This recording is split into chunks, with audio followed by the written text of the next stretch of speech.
The book of Genesis, chapter 37. Jacob lived in the land of his father's travels, in the land of Canaan.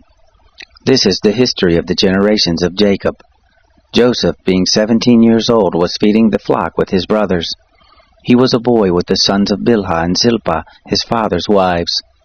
Joseph brought an evil report of them to their father. Now Israel loved Joseph more than all his children, because he was the son of his old age, and he made him a coat of many colors. His brothers saw that their father loved him more than all his brothers, and they hated him, and couldn't speak peaceably to him. Joseph dreamed a dream, and he told it to his brothers, and they hated him all the more. He said to them, "Please, hear this dream which I have dreamed. For behold, we were binding sheaves in the field, and behold, my sheaf arose, and also stood upright. And behold, your sheaves came around, and bowed down to my sheaf." His brothers said to him, "Will you indeed reign over us? Or will you indeed have dominion over us?" They hated him all the more for his dreams and for his words. He dreamed yet another dream, and told it to his brothers, and said, "Behold, I have dreamed yet another dream, and behold, the sun and the moon and the 11 stars bowed down to me." He told it to his father and to his brothers. His father rebuked him and said to him, "What is this dream that you have dreamed? Will I and your mother and your brothers indeed come to bow ourselves down to you to the earth?"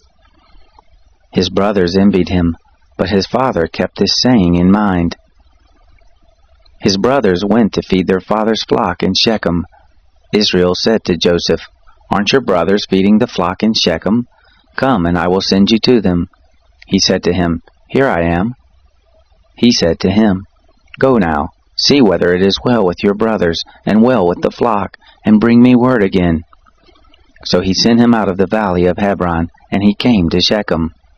A certain man found him, and behold, he was wandering in the field. And the man asked him, saying, "What are you looking for?" He said, "I am looking for my brothers. Tell me, please, where they are feeding the flock." The man said, "They have left here, for I heard them say, 'Let us go to Dothan.'" Joseph went after his brothers and found them in Dothan. They saw him afar off, and before he came near to them, they conspired against him to kill him. They said one to another, "Behold, this dreamer comes. Come now, therefore, and let's kill him, and cast him into one of the pits, and we will say, 'An evil animal has devoured him.' We will see what will become of his dreams." Reuben heard it, and delivered him out of their hand, and said, "Let's not take his life." Reuben said to them, "Shed no blood. Throw him into this pit that is in the wilderness, but lay no hand on him, that he might deliver him out of their hand to restore him to his father." It happened, when Joseph came to his brothers, that they stripped Joseph of his coat, the coat of many colors that was on him, and they took him and threw him into the pit. The pit was empty, there was no water in it. They sat down to eat bread, and they lifted up their eyes and looked, and saw a caravan of Ishmaelites was coming from Gilead, with their camels bearing spices, and balm and myrrh, going to carry it down to Egypt. Judah said to his brothers, "What profit is it if we kill our brother and conceal his blood?